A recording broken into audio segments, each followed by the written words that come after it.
الحمد لله والصلاة والسلام على سيدنا محمد وعلى آله وأصحابه أجمعين. الحمد لله والصلاة والسلام على سيدنا محمد وعلى آله وأصحابه أجمعين. أما بعد فأعوذ بالله من الشيطان الرجيم. بسم الله الرحمن الرحيم. ولا يحسبن الذين يبخلون بما آتاهم الله من فضله هو خير لهم بل هو شر لهم سيطوقون ما بخلوا به يوم القيامة. صدق الله العظيم. اللهم صل على سيدنا محمد النبي الأمي وعلى آله وأصحابه وسلم. میرے معزز مسلمان بزرگوں و عزیز بھائیوں، ایمان والا، صاحب ایمان، صاحب اسلام اپنے بدن سے بھی اللہ کی بندگی کا اعلان کرتا ہے، اپنے بدن سے بھی اللہ کی بندگی کا اعلان کرتا ہے، اور اس کی بندگی کی سب سے بڑی شکل نماز ہے۔ اسی طرح صاحب ایمان جب صاحب وسائل ہو، صاحب مال ہو، تو اپنے مال سے بھی اللہ کی بندگی کا اظہار کرتا ہے۔ اس کی سب سے بڑی شکل زکوٰۃ ہے۔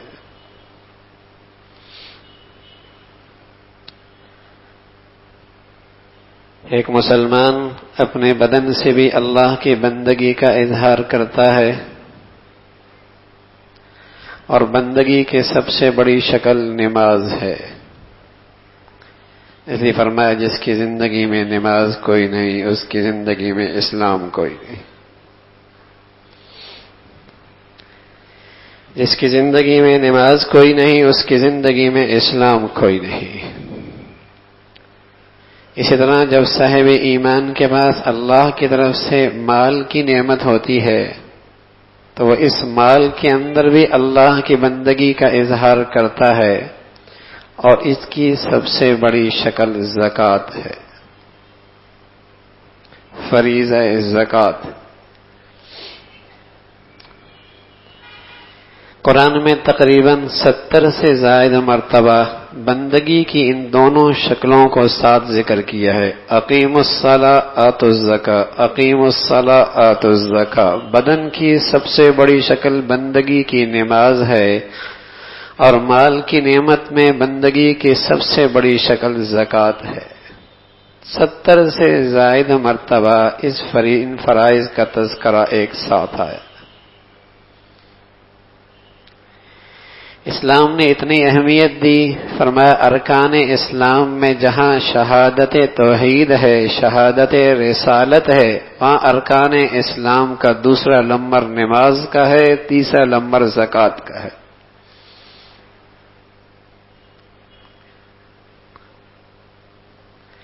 صدیق اکبر رضی اللہ تعالیٰ عنہ کے زمانے میں آپ علیہ الصلوۃ والسلام جب دنیا سے تشریف لے گئے،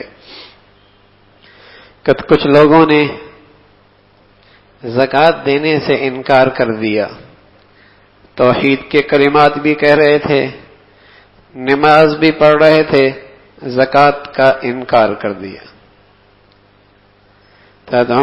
صدیق اکبر رضی اللہ تعالیٰ عنہ فرمان لگے واللہ لو قاتلن من فرق بین الصلاۃ والزکاۃ، قسم خدا کی میں ان لوگوں سے قتال کروں گا جو نماز اور زکوٰۃ میں فرق کرتے ہیں، ایک فریضے کو مانتے ہیں اور ایک کو نہیں مانتے، میں ان سے قتال کروں گا۔ واللہ لو قاتلن من فرق بین الصلاۃ والزکاۃ۔ زکوٰۃ کا انکار کرنے والے مرتد ہو جاتا ہے، دائرہ اسلام سے نکل جاتا ہے۔ تو ایک مسلمان اللہ کی بندگی کا اظہار بدن سے بھی کرتا ہے، اور مال کی نعمت کے اندر بھی اس کا اظہار کرتا ہے۔ اس لیے اللہ قرآن میں کہتا ہے نماز پڑھ مشرک نہ بن، زکوٰۃ دے کافر نہ بن. نماز پڑھ مشرک نہ بن، زکوٰۃ دے کافر نہ بن. اس لیے کہ یہ ان کے کام ہیں کہ وہ نماز نہ پڑھیں، زکوٰۃ نہ دیں. ایک صاحب ایمان صاحب مال بھی ہو، وہ نماز بھی پڑھتا ہے، زکوٰۃ بھی دیتا ہے.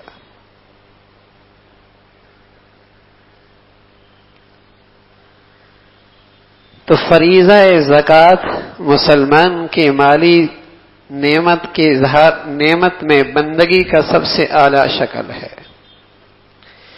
اس لیے کوئی 70 نفل ادا کرے اور صدقات اور خیرات کر دے، لیکن اس مالی نعمت میں زکوٰۃ کا فریضہ ادا نہ کرے تو اس کی بدن کی، اس کی مال کی بندگی پوری نہیں ہوتی. اس نے اس فریضے میں کوتاہی کی، وہ بندگی میں نامکمل ہے، وہ بندگی کے دائرے سے خارج ہے، اس نے بندگی کا حق ادا نہیں کیا.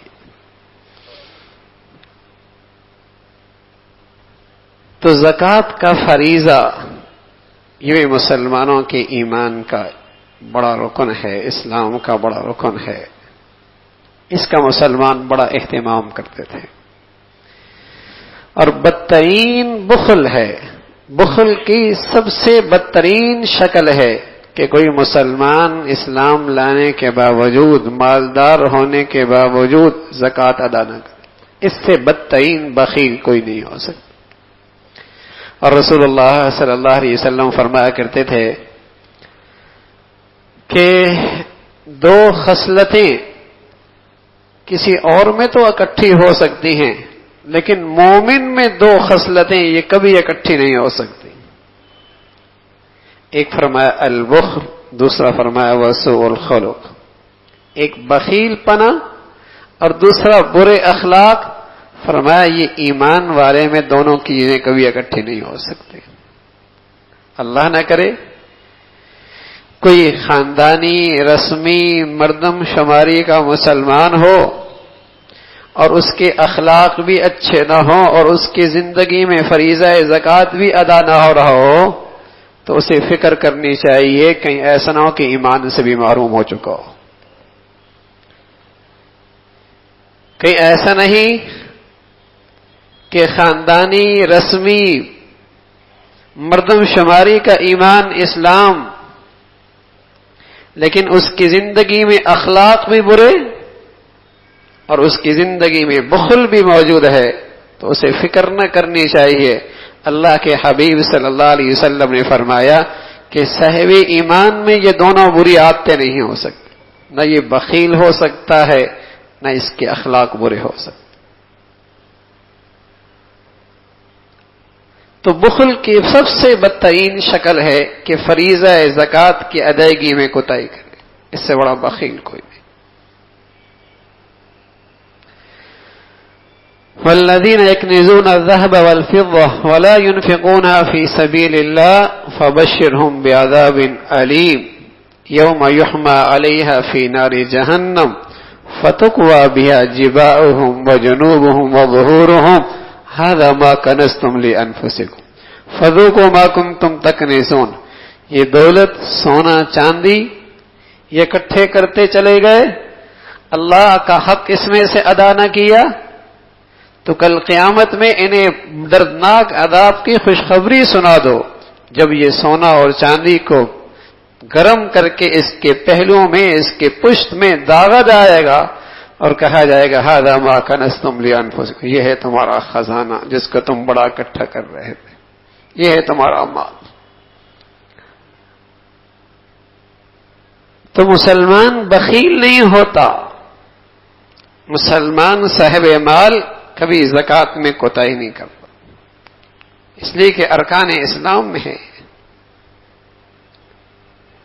اسلام کا وہ فریضہ ہے کہ نماز کے ساتھ قرآن میں اس کا تذکرہ 70 سے زائد مرتبہ ہے. زکوٰۃ کی ادائیگی، اور جہاں یہ زکوٰۃ کی ادائیگی اعلیٰ درجے کی بندگی ہے، اعلیٰ درجے کی بندگی ہے کہ مسلمان جب فریضہ زکوٰۃ ادا کرتا ہے تو اس بات کا اعلان کرتا ہے کہ یہ سارا مال و متاع اللہ کا دیا ہوا ہے اور میں اس کا دیا ہوا اس کے در پہ نظر کرتا ہوں اس کا قرب حاصل کرنے کے لیے. دیا ہوا اسی کا ہے. جب کوئی مسلمان اپنے مال کی زکوٰۃ نکالتا ہے تو اس بات کا اعتراف کرتا ہے کہ یہ کمائی میری نہیں، یہ مال میرا نہیں، یہ خزانہ میرا نہیں، سب اللہ کا دیا ہوا ہے اور اسی کے راستے میں خرچ کر رہا ہوں. تو ایک تو یہ بندگی کی یہ شکل، اور دوسرا اس کے اندر اخلاق کا اعلیٰ پہلو کہ اللہ کے بندے جو ضرورت مند ہیں یہ ان میں خرچ کرتا ہے.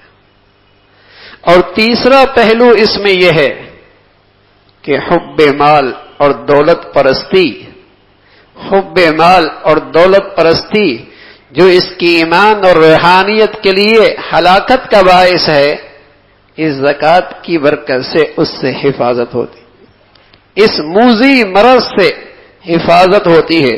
خذ من اموالہم صدقۃ تطہرہم وتزکیہم بہا، اے نبی ان سے زکوٰۃ لیجئے تاکہ یہ اندر سے صاف ہو جائیں، ان کے نفوس پاک ہو جائیں. مال کی محبت میں، یہ دولت پرستی میں جو مرض مہلک مرض ہے جس سے نہ ایمان رہتا ہے، نہ ان کا دین رہتا ہے، نہ ان کے رشتے رہتے ہیں، نہ ان کا خاندان رہتا ہے، نہ ان کے آپس کا بھائی چارہ رہتا ہے. یہ ان کے لیے مہلک مرض جو ان کی دنیا آخرت برباد کر رہا ہے، اس فریضے کی برکت سے اس موذی مرض سے نجات مل جاتی.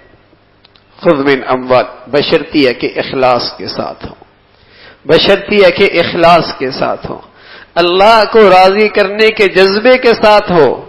تو یہ مال پرستی جس نے سارے رشتے ناتوں کو آگ لگا دی، یہ دولت پرست، نہ اس کا ایمان محفوظ نہ دین محفوظ. اس لیے رسول اللہ صلی اللہ علیہ وسلم فرمایا کرتے تھے یہ بخیل آدمی یہ اللہ سے بھی دور نکلا، جنت سے بھی دور گیا اور اللہ کے بندوں سے بھی دور ہو گیا. ہاں جہنم کے قریب ضرور ہو گیا، یہ جہنم کے قریب ضرور ہو گیا. اللہ سے بھی دور ہوا، جنت سے بھی دور ہوا، اللہ کے بندوں سے بھی دور ہوا. ہاں قریب من النار، جہنم کے قریب ضرور ہوا.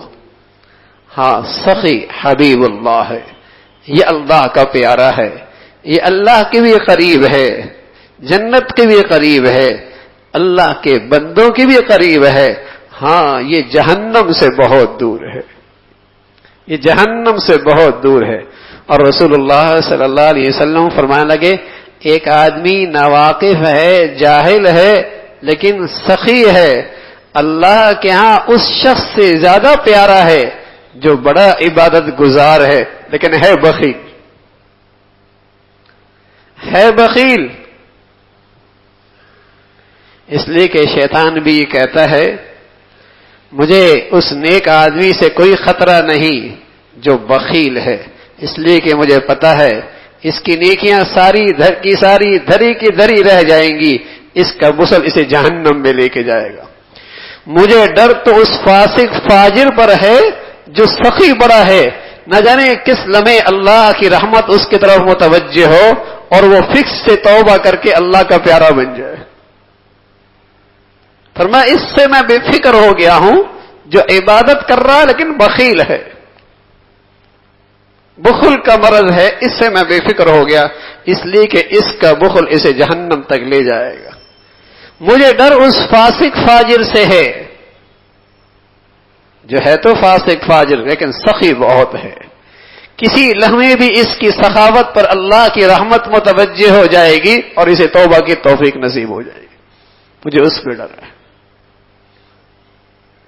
تو بخیل اللہ سے بھی دور، اللہ کے بندوں سے بھی دور. تو اس فریضے کی ادائیگی میں جہاں ایک اعلیٰ درجے کی بندگی ہے، اللہ کا بندہ بنتا ہے، وہاں اخلاق کی بلندی بھی ہے، اخلاق کی بلندی بھی ہے کہ اللہ کے بندوں پہ یہ شفقت اور رحم کھاتا ہے.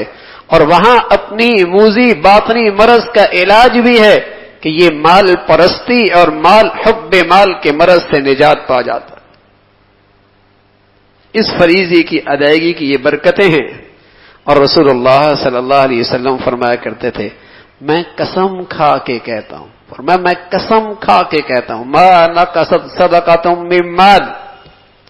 اللہ کے حبیب کو قسم کھانے کی کیا ضرورت ہے، لیکن میرے نبی کے زبان پر قسم کے بول آ رہا ہے اپنی امت کی خیر خائی کے لیے، اپنی امت کی بھلائی کے لیے. کہیں ایسا نہ ہو یہ مال کی محبت میں اس نیکی سے اس بھلائی سے محروم نہ ہو جائے.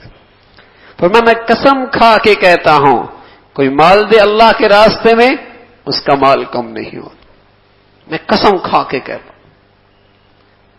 اور اللہ نے اعلان کیا وَيُرْبِي الصَّدَقَاتِ، صدقات دے گا مال بڑھ جائے گا. ایک دن حضور علیہ الصلوۃ والسلام فرمانے لگے اللہ نے پیغام دیا، اللہ کہتا ہے اللہ کہتا ہے انفق یا ابن آدم، اے آدم کے بیٹے تو اپنی کمائی میں سے خرچ کر، انفق علیک میں اپنے خزانے سے تجھے دیتا رہوں گا. اے آدم کے بیٹے تو اپنے کمائی میں سے خرچ کر، میں تجھے اپنے خزانے سے دیتا رہوں گا. جنہیں اللہ نے یقین کا دولت نصیب فرما رکھی ہے ان کی زندگی میں تو یہ صاف تجربہ نظر آتا ہے اور اس یقین پہ خرچ کرتے رہتے ہیں، کبھی مال میں کمی نہیں ہوتی. اور کبھی نہیں سنا ہوگا اس نے اللہ کے راستے میں بہت خرچ کیا اس لیے فقیر ہو گیا. سنا ہوگا یہ سود خور تھا ساری فیکٹریاں بیٹھ گئی. سنا ہوگا جوئے کا عادی تھا سب کچھ لٹا دیا.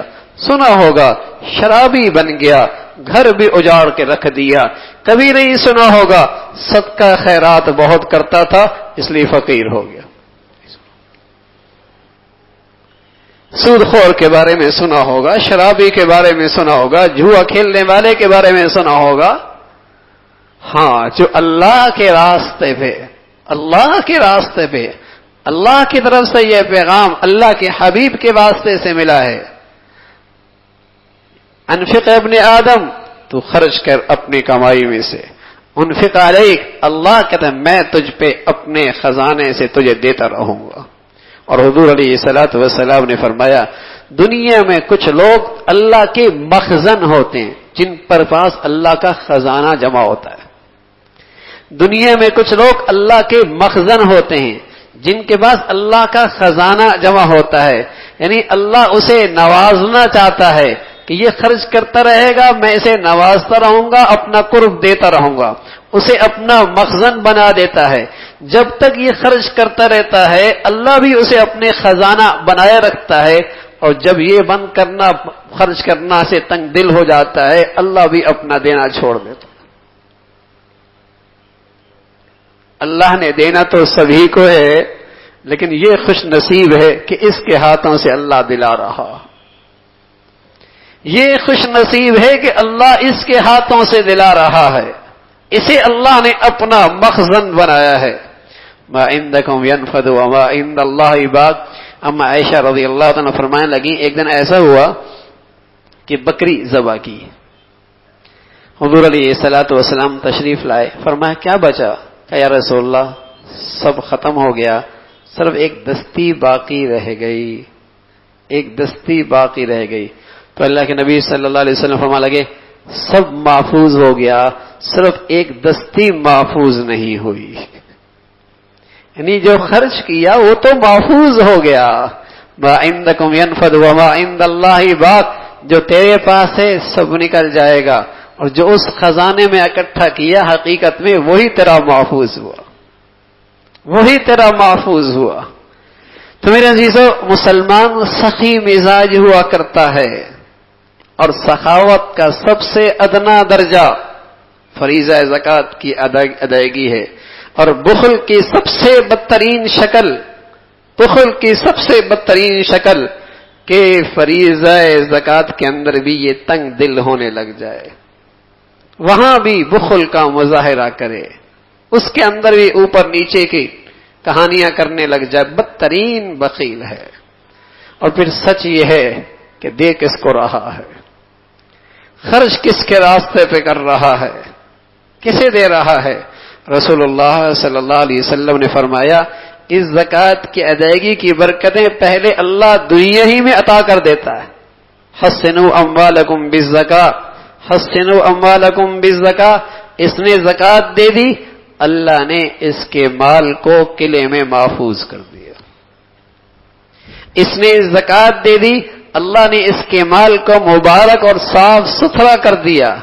اور آپ علیہ الصلوۃ والسلام فرمان لگے ما خالت الصدقات فی مال، فرمایا جب کسی مال میں زکوٰۃ کی رقم مل جاتی ہے، نہیں ملتی ہاں یہ کہ وہ مال برباد ہو جاتا.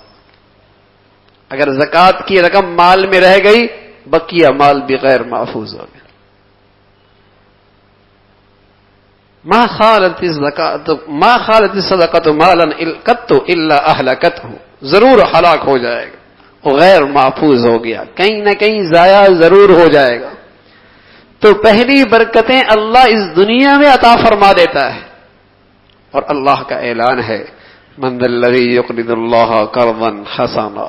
سبحان اللہ، اللہ ہماری کمزوریوں سے بھی واقف ہے. یہ محنت کرتا ہے، مزدوری کرتا ہے، پھر گن گن کے رکھتا ہے. اسے ایک مال سے تعلق تو ہو ہی جاتا ہے نا. محنت کرتا ہے، مزدوری کرتا ہے، پھر گن گن کے رکھتا ہے، پھر اس پہ نظر رکھتا ہے، پھر اس کی حفاظت کرتا ہے. ایک تعلق تو ہو ہی جاتا ہے. لیکن اللہ کس انداز سے اس کی بھلائی چاہ رہا؟ فرمایا کچھ دے رہے ہو تو کسی اجنبی کو نہیں دے رہے، اس کو دے رہے ہو. اس جیسا کریم کوئی نہیں، اس جیسا محسن کوئی نہیں، اس جیسا مالک کوئی نہیں، اس جیسا بادشاہ کوئی نہیں. تم اس کے نام پہ دے رہے ہو. اور اس کا اعلان ہے اللہ تمہیں کئی گنا بڑھا کے عطا فرما دے گا، کئی گنا بڑھا کے عطا فرمائے گا. تو میرے عزیزو، فریضہ زکوٰۃ کی ادائیگی کی فکر ہو. حضرات علماء سے، حضرات مفتیان اکرام سے اس کے مسائل ضرور پوچھے جائیں. مسلمان زکوٰۃ دیتا ہے لیکن مسائل سے، نواقض کی وجہ سے زکوٰۃ کی برکتوں سے محروم ہو جاتا ہے. اسے یہ نہیں پتا ہوتا زکوٰۃ کن مالوں پہ ہوتی ہے، اسے یہ نہیں پتا ہوتا زکوٰۃ کب فرض ہوتی ہے، اسے یہ نہیں پتا ہوتا کہ کن کن سال گزرنے کا مطلب کیا ہے. بیچارہ دیتا بھی ہے لیکن برکتوں سے محروم ہوتا ہے. اور یہ کہہ دینا کہ مجھے پتہ نہیں تھا، تو اسلام میں جہالت عذر نہیں.